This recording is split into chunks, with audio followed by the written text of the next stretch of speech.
오케이. 자, 화면을 이제 전환하겠습니다. PPT로. 자, PPT 보이시죠? 예. 오케이, 좋습니다. 자, 신약 들어가시는데, 자, 제 5부. 네, 보시면, 네, 신약의 배경, 구조, 지리 세 개를 배우고, 이제 뭐 다 설명을 했으니까, 6부, 복음의 조제, 네, 그리고 7부, 네, 교회 시작, 뭐 이런 거, 선교 시작, 제 8부, 신약 조제 예언 지리 이렇게 끝날 겁니다. 이런 식으로. 네. 자, 보겠습니다. 제 5부. 신약의 역사적 배경과 구조, 복음서 지리라고 되어 있는데 이게 왜 우리가 배우는 거 아니에요? 지난번에 저희가 중간 시대를 배우셨잖아요. 그래서 약 400년의 이 기간 동안에 어떤 일이 있었지라는 얘기예요. 그래서 구약과 신약의 분위기가 완전 달라버립니다. 그래서 그렇다면 우리가 중간 시대에 뭔가 있었구나를 알게 되는 건데, 자, 역사적 배경, 신약의 구조, 복음서 지리 요 세 가지를 오브로 보게 되는데, 역사적 배경을 보겠습니다. 자, 이때가 이제 예수 그리스도에 대한 흔적도 있었고, 이 기원의 먼저 출발은 이제 히브리인들이란 말이에요. 그 헤브라이즘. 근데 원래 이 히브리인들 헤브라이즘 표현하게 되는 거는 이 사람들한테다 유일신 사상이 있었습니다. 하나님은 한 분이다. 그런데 헬레니즘은 그게 아니었었어요. 그러니까 원래 이 헬레니즘이라는 말을 쓰게 된 거는 중간사 그리스가 지배를 했죠. 그리스 헬라. 그리스와 헬라는 같은 말입니다. 그러니까 기억나시죠? 이 바페 헬로 기억나십니까? 너무 많이 하시고 이제 뭐 이런 것 좀 금방 기억하시죠. 근데 저자인 저도 이제 자주 합니다 이런 거를. 자, 잠 보세요. 따라해 보세요. 이야. 야. 되게 유치했죠. 잠깐만. 이야. 야. 바페 앞에. 헬로. 예. 우리가 쉬우면 배우는 사람도 쉬울 수 있습니다. 자, 그래서 이 바페 헬로 헬라 그리스 중간사 그리스 헬레니즘 되죠? 자, 그리스가 있었고 이때는 또 그리스가 지나고 나서 로마가 또 점령했단 말이에요. 그래서 그리스 로마 사상이 남을 수밖에 없었겠죠. 근데 이 얘기는 57페이지에 3번을 먼저 보시면 나와 있습니다. 헤브라이즘, 헬레니즘 이 두 가지 차이를 한 번만 저희가 공부하고 넘어갈게요. 헤브라이즘, 히브리 사상, 이스라엘이죠. 그래서 신 중심이다. 유일신 하나님은 한 분밖에 없다라고 얘기하는 겁니다. 참고적으로 제가 방금 말씀드린 거 하나님은 한 분밖에 없다라는 얘기가 이 하나님에 대한 것은 이름이 아닙니다. 하나님은 공칭이라 표현하게 되는 겁니다. 하나님의 이름은 여호와, 하나님의 이름은 야훼라고 말할 수 있죠. 그래서 하나님은 고유명사 이름이 아니면 공칭, 명칭을 얘기하는 겁니다. 그래서 원래 이 하나님에 대한 정의는 내가 의지할 대상이요, 내가 기대하는 대상이요, 나를 지켜주는 대상이요, 내가 가장 좋은 것을 바라는 대상이라 말하게 되는 겁니다. 그래서 누군가에게 하나님은 돈이 될 수 있고 누군가의 하나님은 권세가 될 수 있다는 얘기입니다. 그래서 하나님에 대한 얘기. 근데 이 이스라엘에서는 우리들의 하나님은 한 분이다라고 표현하게 되는 거예요. 여호와밖에 없다고 말하게 된 거죠. 자, 그리고 거기에 반해서 옆에 볼게요. 헬레니즘 같은 경우는 인간 중심의 범신론화되어 있죠. 하나님은 많다고 생각하는 겁니다. 여기저기 다 있다고 표현하게 되는 거죠. 이 차이점입니다. 그만큼 헬레니즘은 이성주의가 상당히 발달하게 된 겁니다. 쉽게 말하면 헤브라이즘은 신 중심, 유일신, 단일 하나. 근데 헬레니즘은 인간 중심 많다, 여럿이 있다 이렇게 표현하게 되는 거죠. 자, 그리고 특징을 보니까 신성을 중시한다. 그리고 내세, 다음 세계, 천국, 영에 대한 얘기를 할 수밖에 없겠죠. 그런데 여기는 현실이 중요하다. 지성적이다. 이성적. 요걸 많이 강조하겠죠. 자, 그리고 이러한 시간 속에서 예수 그리스도가 이 땅 가운데 오시게 된 겁니다. 성경. 그래서 근데 그런 반면에 헬레니즘은 지극히 자연과학주의로 발달하겠죠. 그러니까 인간의 이성이냐 하나님에 대한 어떤 신앙적 개념의 요 차이가 나타나는 게 헤브라이즘과 헬레니즘의 차이입니다. 그런데 이 헬레니즘이 있기 전에 이 헤브라이즘으로 살아오던 시절에 헬레니즘이 유입이 된 거죠. 그럼 뭐가 될까요? 융합이 되고 충돌이 되고 둘 중에 하나입니다. 아니 섞여버리거나 거부하거나 이런 분위기가 있었죠. 그래서 그런 입장에서 보는 건데 자 56페이지 보겠습니다. 신약의 배경. 서구의 사상을 구성한 두 개의 큰 흐름이 있다면 그리스도교 사상인 헤브라이즘. 자 미술작 것 좋습니다. 그리스도교 사상인 헤브라이즘 출자, 그리고 그리스 로마의 사상인 헬레니즘 두 가지가 있었다고 보게 되는 겁니다. 자, 그러면 각주를 보겠습니다. 각주 헤브라이즘 특징을 볼까요? 헤브라이즘 히브리어를 사용했다. 기질 특징들은 모두 포함되는 말이죠. 헤브라이 문화 또는 헤브라이 정신을 모두를 아울러 이런 말이다. 유대인들과 그들의 믿음, 국가 이념, 문화를 가리키기도 한다. 유대교와 기독교 정통을 총괄하여 부른다. 그만큼 사상에 다 영향을 미쳤다는 얘기입니다. 이 헤브라이즘이라는 게. 자, 근데 그런 반면에 헬레니즘은 상당히 이성적, 합리적, 보편적인 얘기인데 그리스 고유의 문화와 오리엔트 문화가 융합해서 이루어진 세계주의적인 예술 사상 정신들을 특징하는 문화 대계라고 되어 있습니다. 자, 그래서 그리스인처럼 행동하다에서 유래됐다. 합리적이다. 이 두 것이 만난 거예요. 그래서 여기 사진을 보시면 한쪽은 이제 십자가 돼 있고 정계 비슷하게 돼 있죠. 한쪽은 그리스 헬라 문화의 대표적인 양식이었습니다. 자, 그런데 우리가 네 가지를 보게 될 건데 첫째는 정치, 어떤 변화가 있는지, 정치, 사회, 문화, 신앙인데 제가 말이 좀 조심스럽긴 한데 자, 볼게요. 정치적 상황. 자, 정치적 상황이라는 얘기는 이때 이스라엘이 어떤 정치 형태에 있었냐 그걸 묻는 겁니다. 자, 로마가 지배하고 있었죠. 그리스 헬라 다음에. 그러니까 뭐 지난번에 말씀드렸지만 이때 이 나라는 시간의 흐름 속에서 여전히 독립을 하지 못하고 있는 상태예요. 주권이 없었다는 얘기입니다.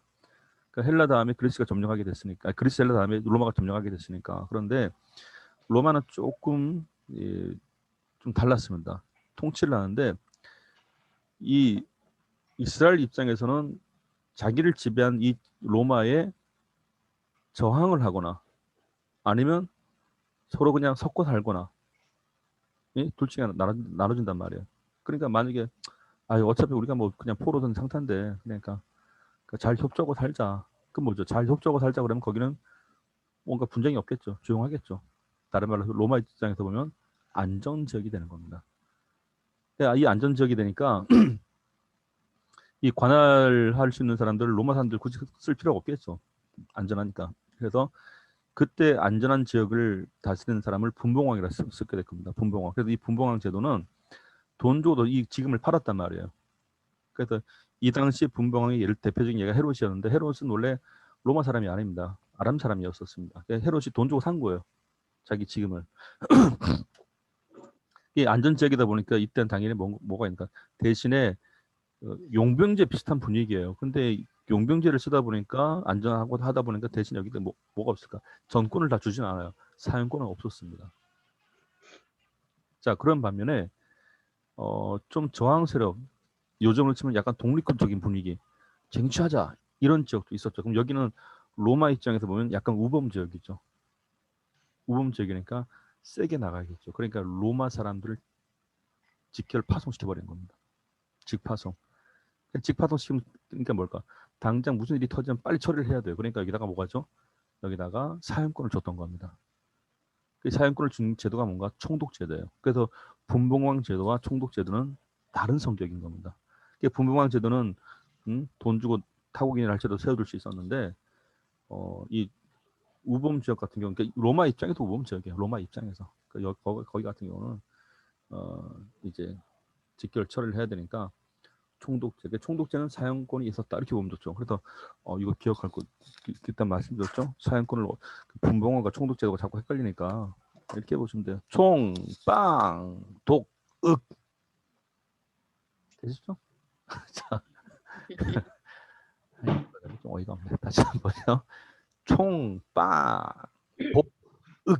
이러면 아하, 총독. 이렇게 하면 기억하지 말라도 기억합니다. 자, 제가 좀 유치할지 모르지만 저는 말씀드렸죠. 이런 거는 공부 못하는 사람이 만들어야 돼요. 그래갖고 공부 못하는 사람이 어떻게 잘 기억할까? 이게 제 수준이에요, 제 수준. 그래서 총, 빵, 독, 사연권이 있었구나. 기억하면 좋습니다. 자, 어렵지 않죠? 그래서 대표적인 총독이 빌라도였습니다. 우리가 사도신경 외울 때 빌라도에게 고난을 받으사 사형을 집행했다 이 뜻이죠. 예수님께서 처음에 헤로드 갔다가 다시 되돌려 와요. 자기한테 사냥꾼이 없으니까. 그래서 총독한테 다시 가게 된 겁니다. 자, 정치적 상황 이랬습니다. 둘째, 사회적 상황. 이렇게 보시면 돼요. 이게 하도 오랫동안 남의 나라에 있다 보니까 이 나라가 뭔가 이제 극과 극이 되기 시작하는 겁니다. 극과 극이 다른 게 아니라 경제적인 문제. 잘 붙어 있으면 쉽게 사는 거고, 근데 잘 붙어 있지 않으면 살기 어려웠던 시절입니다. 그러니까 사회 전반적인 것은 이제 계층이 좀 심해지겠죠. 그래서 우리가 성경을 보시다 보면 세례 요한에게 찾아와서 지난주에 말씀드렸죠. 그럼 우리가 어떻게 회개를 해야 됩니까? 라고 말할 때 세례 요한이 했던 얘기가 있죠. 옷 두 벌 있는 자는 옷 없는 자에게 나눠주며 먹는 것도 그렇게 하라고 돼 있단 말이에요. 그게 뭘까요? 그 정도로 공부했다는 뜻이에요. 심각할 정도로. 자, 그런데 보니까 볼게요. 정치를 보니까 로마 권력층에 붙는 사람들이 있었고, 또한 그 로마에서 벗어나고자 독립을 위한 투쟁을 하는 세력이 있었다. 나눠주게 되는 겁니다. 우리 그런 거 있잖아요. 한국도 일본이 막 점령할 때 친일파가 있던가 독립군이 있던가 그렇게 보시면 돼요. 그래서 친일파냐 독립군이냐 이렇게 보게 되는 겁니다. 둘째, 경제적 말씀드렸죠. 부자거나 아주 빈곤해지거나 역시. 자, 종교도 똑같아요. 이 종교 분야에서도 종교 분야 같은 경우도 이제 결탁을 하는 거예요. 로마 사람들하고. 그런 부분들이 있고 또 이것을 안 좋게 보는 사람들도 있고. 자, 그리고 이때가 포로 귀환기 이후부터 온 거란 말이에요. 이제까지. 그러니까 이렇게 보시면 돼요. 이 포로 귀환기 때 다 돌아온 게 아니에요. 돌아가지 않은 사람도 생겼겠죠. 그 돌아가지 않은 사람들은 누군가 아니 오늘 아침은 교포가 된 겁니다. 돌아온 사람들은 그냥 이제 정착민이 됐는데 유대인들이 흩어져서 살았다. 돌아오지 않았다. 그래서 이게 흩어졌다. 이걸 다른 말로 디아스포라 표현했던 겁니다. 디아스포라 유대인들. 그래서 이거를 이제 이 사람들은 태어날 때부터 이제 남의 나라에 태어나게 된 거죠. 그 교포 입장이 된 건데 이 사람들도 많이 갈등이 있었습니다. 왜냐하면 그 포로 교행기 때 돌아왔고 이 구약의 사상들을 잘 지켰으면 뭐 제사부터 그렇고 뭐 할례도 그렇고 다 했겠죠. 근데 이미 타국에서 오래 살다 보니까 이런 것들을 안 지켰단 말이에요. 그래서 헬라파 유대인과 본토 유대인들에 대한 약간 갈등이 있었습니다. 이런 부분에 대해서. 그러니까 전체로 보면 정치, 경제, 종교, 문화가 다 대립하는 관계가 돼버린 거예요. 그게 신약의 분위기였습니다. 자, 그리고 셋째, 문화사상. 아까 설명드렸지가 넘어가고 네 번째, 이런 분위기에서 이제 이스라엘 자체의 왕조들이 바뀌기 시작해요. 통치 세력들이 1, 2, 3 바뀌다가 아까 기억나시죠? 에돔의 거부, 그러니까 거대한 좀 돈이 많다 이제 많은 헤로드 왕가가 여기에 또 영향을 주게 되니까. 네? 그래서 당연히 세력이 있으니까 여기 붙는 세력이 있고 비판하는 세력이 생기겠죠. 그래서 이런 분위기인데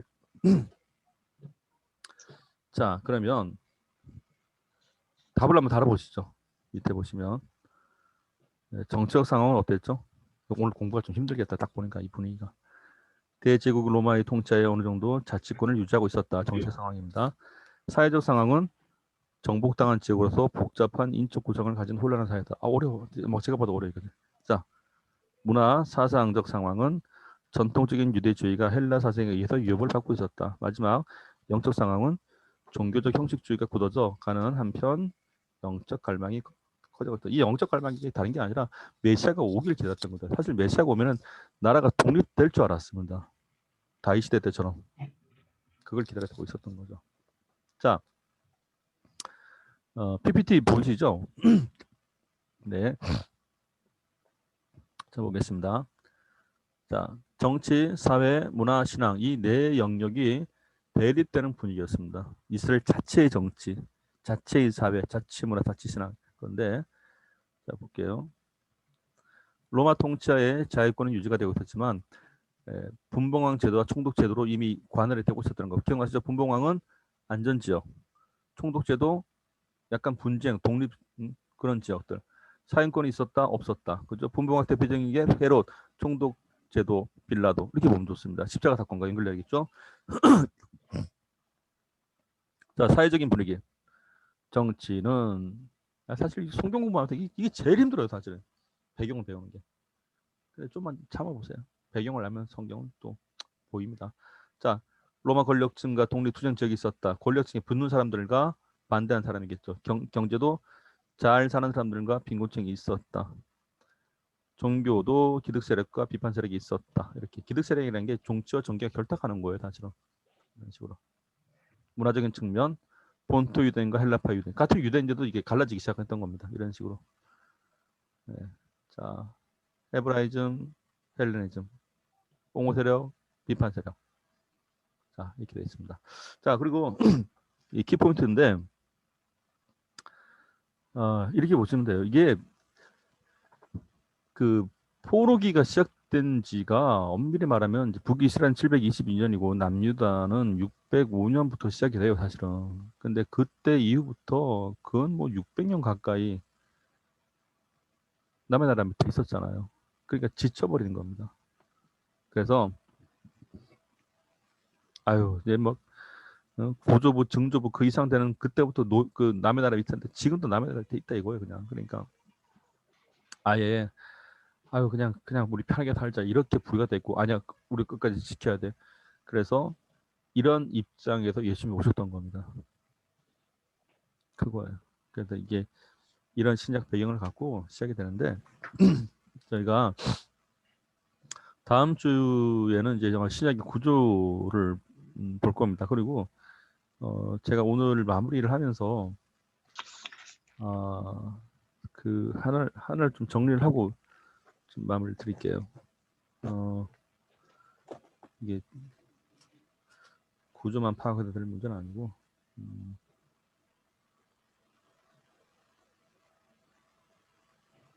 잠시만요. 조금만 기다려주세요. 잠시만. 오늘 되게 부산하네. 뭐 하고 싶은 말이 많은가 보신데 예, 안 계실 때 제 생각인데 어쩌면 오늘 그 3번 문화사상 이게 현재의 우리나라 그 시대하고 비슷한 것 같아요. 지금. 그 성경에 보시면 고르반이라는 얘기를 들어보셨죠? 예. 고르반. 이 고르반이 얘기하는 게 그겁니다. 이게 너희의 유전, 그러니까 너희끼리 만든 자치법이에요. 자치법.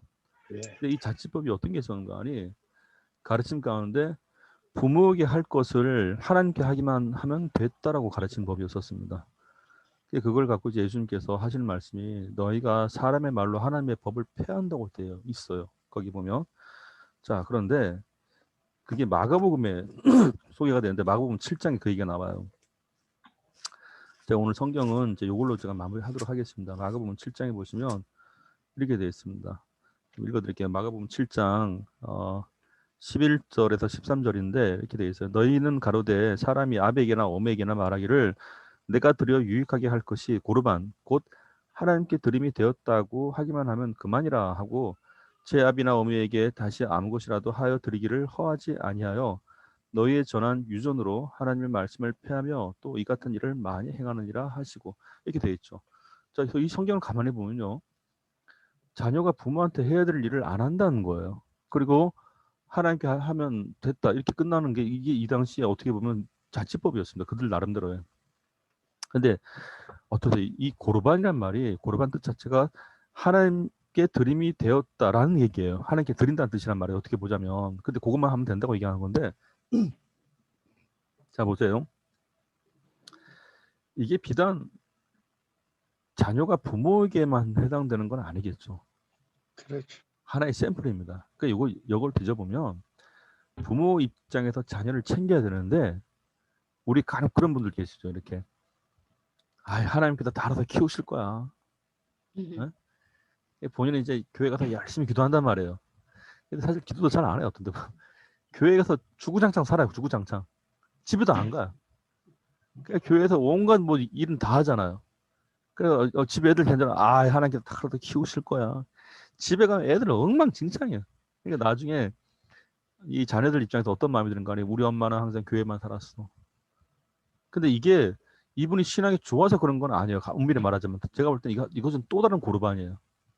내가 하나님께 하기만 하면 못 됐죠. 하나님께 드림이 되었다고 하기만 하면 그만이라. 이게 성경 쓰인 그대로 그만이라. 그게 문제예요. 그래서 제가 이게 지난 시간에 신앙생활 하신 걸 가만히 이렇게 그런 상담 아닌 상담을 하면서 느낀 건데 자녀들이 상당히 상처를 많이 받았더라고요. 보니까요. 그래서 있어요. 우리 엄마는 집에 없다고. 항상 교회에서 산다고. 근데 이분들이 정말 우리가 교회에서 있는 것과 잠시만요. 아, 목사님 제가 바로 들어가겠습니다. 예, 제가 안 돼서 네네. 저 박선선 목사님 그 다시 우리 카톡방에 네, 알겠습니다. 예, 거기 좀 들어오세요. 네. 예. 아, 죄송합니다. 그래서 저도 처음에 성경을 보다가 이 고르반이라는 게 자녀가 부모에게 그것만 해당되는 줄 알았었어요. 사실. 근데 그게 아니고 이 같은 일을 많이 한다고 되어 있기 때문에 이건 하나의 샘플이었고 똑같아요. 교회도 주구장창 살면서 집에 안 들어가는 거야. 안 돌봐요. 남편도 안 돌보고 아내도 안 돌보고 애들도 안 돌보고 부모도 안 돌보고 그게 고르반은 하나의 예였었다. 그리고 사실 이런 걸 보면 요 마가복음 7장 앞절에 보면요. 이렇게 되어 있어요. 7장 6절부터 나와요. 그 얘기가. 가라사대 이사야가 너희 외식하는 자라고 되지. 그리고 외식을 표현한단 말이에요. 겉으로 보기엔 잘한다 이 뜻인데 잘 예언하였도다. 기록하였으되 이 백성이 말은 잘해요. 입술로는 나를 존경하되 뭐죠? 마음은 내게서 멀더라고 되어 있습니다.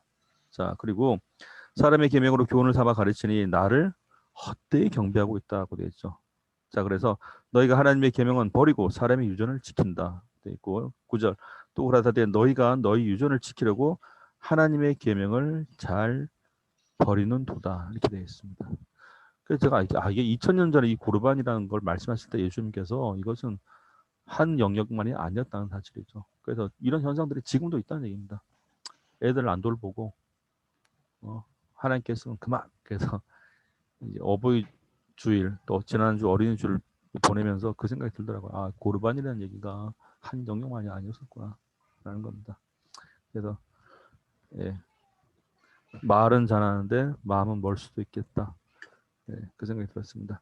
자, 오늘 여기까지 하시고 죄송합니다. 제가 오늘 막 조금 이제 피곤한 상태로 와갖고 그리고 제가 약속드린 대로 저도 변함없이 기도하고 있습니다. 우리 황영순 사모님, 장순애 전사님, 이승만 장로님, 김다희 목사님, 최진호 목사님, 오늘 들어오지 않은 선미성 목사님, 임명희 사모님, 제가 올해는 아니더라도 계속 기도하고 있으니까 저도 같이 좀 기도 좀 부탁드리겠습니다. 자, 오늘은 간단하게 여기까지 하고 제가 다음 주부터 성경의 구조 들어가도록 하겠습니다. 자, 아까 잠시 궁금하신 거. 목사님 아까 그 웨슬레 영상이 몇 분짜리예요? 6분 40초입니다. 그거 하면 이번 주일날 우리 본당 예배에서 한번 틀으려고. 아, 그래 제가 그 링크를 걸어 드릴게요. 아니, 링크 말고 사이트로 이렇게 딱 뭐 이렇게 주시면 복사해갖고 딱 갖다. 이 지금 유튜브에 올려놨는데 예. 바로 다운받을 수 있습니다. 만약에 안 됐으면 저한테 다시 한번 얘기하세요. 예, 지금 다 퍼뜨리고 있습니다. 그렇게. 예. 자, 오늘 고생하셨고 우리 황영순 사모님 네. 축복기도 부탁드릴게요. 오늘도 살아서 역사하신 아버지 하나님, 하루 일과 가운데 바쁜 시간이지만 또 짬을 내서 저희들에게 귀한 말씀을 허락하시는 하나님께 감사를 드립니다. 아멘. 우리가 정말 말씀을 통하여 새로워지게 하시고 이제 그 말씀이 나의 힘과 능력으로 나타날 수 있도록 하나님께서 역사해 주시옵소서. 아멘. 날마다 주님이 주시는 공급해 주는 힘으로 살아가는 저희들 되게 하여 주시옵시고 정말 주님 안에서 이제 살아가기에 부족함이 없도록 날마다 말씀으로 새롭게 하여 주시옵소서. 모두가 기도하는 제목들이 있을 텐데 하나님 그 제목들이 다 응답되는 역사가 있게 하시고 코로나로 인하여 다 힘들어가는 이때에 이제 정말 하나님께서 이 어려움을 잘 극복해 나갈 수 있도록 하나님 지혜를 주시고 교회마다 어려움이 없게 하시고 구원의 불길이 일어날 수 있도록 인도하여 주시옵소서. 늘 수고하시는 이제 김 목사님 위에 함께하여 주시고 피곤치 않도록 곤비치 않도록 날마다 독수리 날개친 올라간 같은 셈을 허락하여 주시옵소서. 저희 각자에게도 하나님이 함께 하시는 귀한 은혜가 있기를 원하오며 살아계신 예수 그리스도 이름으로 기도드립니다. 아멘. 수고하셨습니다. 감사합니다. 저희 단톡 수고하셨습니다. 고맙습니다. 단톡에다가 제가 링크 손잡거나 링크 네, 고맙습니다. 고생 많으셨습니다. 고맙습니다. 고맙습니다.